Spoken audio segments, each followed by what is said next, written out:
नमस्कार दोस्तों, स्वागत है आपका YouTube channel A B tech में। दोस्तों 69,000 शिक्षक भर्ती से संबंधित आज 3 केस लगे थे। पहला जो केस था वो शिक्षा मित्रों का लगा था सुप्रीम कोर्ट में, और 2 केस लगे थे उत्तर कुंजी से रिलेटेड। एक लगा था लखनऊ बेंच में और एक लगा था प्रयागराज बेंच में। तीनों केसों की आपको कोर्ट अपडेट इस वीडियो में मिलेगी। हालांकि सोशल मीडिया पर कई तरह के न्यूज भी वायरल हो गए हैं, तो उनकी हकीकत क्या है। जैसे शिक्षा मित्रों की तरफ से जो केस लगाया गया था, तो न्यूज में एक दावा किया जा रहा है कि ये केस खारिज हो गया।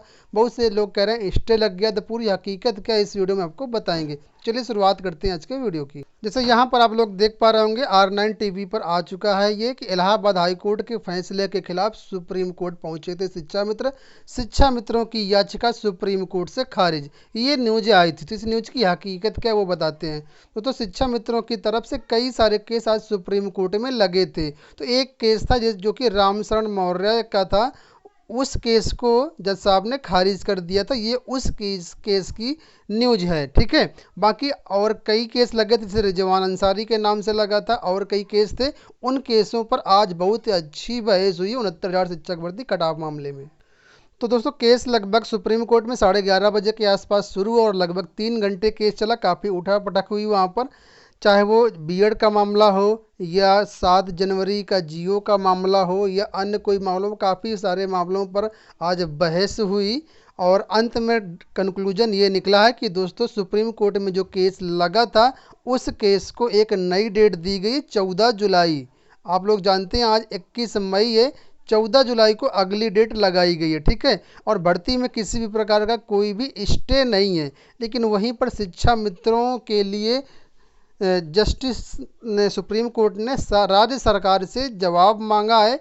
जवाब ये मांगा है कि 6 जुलाई के पहले या 6 जुलाई तक कितने शिक्षा मित्र पास हो रहे हैं 69,000 शिक्षक भर्ती में, कितना शिक्षा मित्र अपीयर्ड हुए थे परीक्षा में, उन सभी का पूरा डाटा सुप्रीम कोर्ट ने मांगा है राज्य सरकार से, ठीक है। बाकी भर्ती में कोई भी स्टे नहीं है। अगली जो इस केस की सुनवाई होगी वो 14 जुलाई होगी। तो एक लंबा टाइम है अभी इस अगली डेट में। लगभग देखा जाए तो 2 महीने के आसपास का समय है। सरकार चाहे तो आराम से पूरी भर्ती 60-65 पर कर सकती है, क्योंकि कोई भी स्टे नहीं मिला। लेकिन सरकार को पूरा डाटा काउंटर के थ्रू उपलब्ध कराना होगा सुप्रीम कोर्ट को, ठीक है। तो ये अपडेट हो गई सुप्रीम कोर्ट को लेकर के।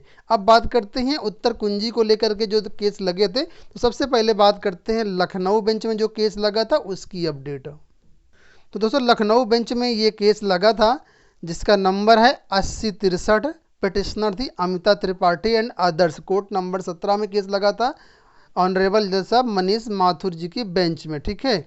और इनके एडवोकेट थे मिस्टर सुदीप सेठ। तो दोस्तों यहाँ पर आज इस केस की सुनवाई थी लखनऊ बेंच में, ठीक, कोर्ट नंबर 17 में। तो दोस्तों जैसे सुनवाई शुरू हुई, सबसे पहले इस जो पहला प्रश्न था उत्तर कुंजी का, उसमें काफ़ी देर तक बहस हुई। कौन सा प्रश्न था वो भी दिखा देते हैं आपको। क्वेश्चन था दोस्तों वेलफेयर ग्राह्य वाला प्रश्न, ठीक है। इसमें वकील साहब ने घेर लिया सरकार को। जो सरकार की तरफ से वकील कर रहे थे अटॉर्नी जनरल थे, जो उनको घेर लिया। उन्होंने एक्सेप्ट किया कि जो भी निकटतम उत्तर उसको मान लेना चाहिए, अटॉर्नी जनरल ने कहा। जिस पर टिप्पणी करते हुए जज साहब ने कहा कि मतलब आप मान रहे हैं कि आपसे गलती हुई है। माननीय न्यायालय ने कल की तारीख देते हुए अटॉर्नी जनरल से जवाब मांगा है, ठीक है। हालांकि डेट लंबी मिलने की संभावना थी, लेकिन ये बात वहाँ पर रखी गई कि इसकी जो फॉर्म भरने की अंतिम तिथि 26 मई है, इसलिए जज साहब ने कल की डेट लगा दी है, ठीक है। तो जो बाकी प्रश्न है उन पर चर्चा भी होनी है। पहला प्रश्न था, इसी पे काफ़ी टाइम हो गया था। तो ये आज का जो केस है ये यहाँ पर समाप्त कर दिया गया था। अब कल इस केस की सुनवाई होगी लखनऊ बेंच में, ठीक है। तो अब बात करते हैं प्रयागराज बेंच में जो केस लगा था। दोस्तों प्रयागराज बेंच में जो केस लगा था वो ये था 8530/2020 रेट ए, ठीक है। रोहित शुक्ला के नाम से ये केस लगा, जिसके ऑनरेबल जज साहब थे, बहुत अच्छे जज थे। और जो सीनियर अधिवक्ता थे इनकी तरफ से अनिल तिवारी जी थे, ये बहुत ही सर्विस मैटर के अच्छे अधिवक्ता हैं। ये केस लगा था प्रयागराज बेंच। तो प्रयागराज में जो केस लगा था उसमें अटॉर्नी अधिवक्ता MC चतुर्वेदी आए थे और माननीय अनिल तिवारी जी आए थे, ठीक है। उनको तो थे ही वो।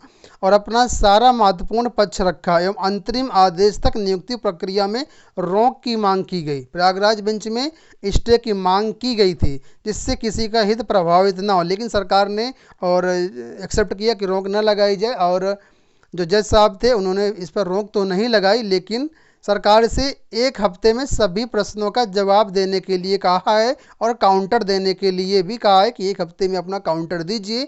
अब प्रयागराज बेंच में जो अगली सुनवाई होगी दोस्तों 28 मई को होगी। ठीक है, 28 मई को इस केस की अगली सुनवाई होगी। तो ये दोस्तों थे तीनों केस अपडेट जो आज लगे थे अलग अलग बेंच में।